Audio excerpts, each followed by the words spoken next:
I think in this whole thing, in being a lifer, whether or not you're actually applying for Niji, whatever agency you're actually applying, or actually just being an indie, you know, you kind of need to know your market, which is the thing that I sometimes fail to do so, because I always talk about old stuff, even though some of you guys don't really know about it. The one thing is all we're gonna need 18 or above while I'm 17. Let me tell you this one thing, kiddo. I didn't mean to say kiddo to everyone. I sometimes act like an old man like that. The internet world is dangerous for people who are underage. Yes, I can say that.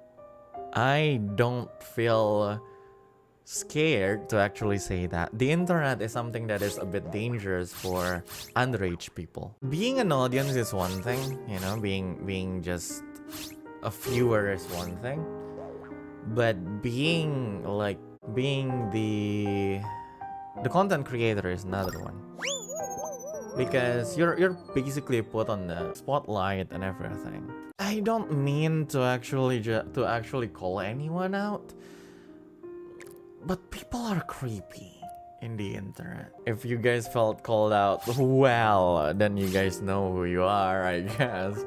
But people are creepy in the internet, especially if you're like in a Vtuber kind of scene. Just the generally creepy people, you know,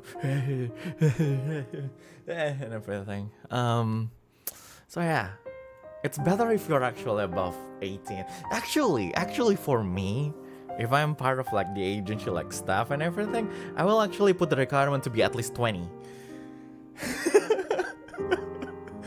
Because it's just that, you know. AJ is having a good singing voice or skills is a must for being.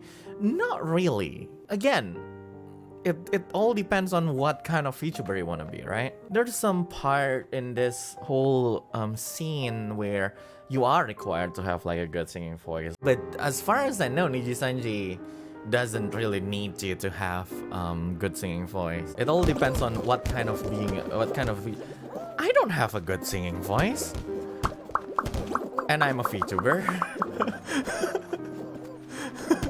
What do you mean X?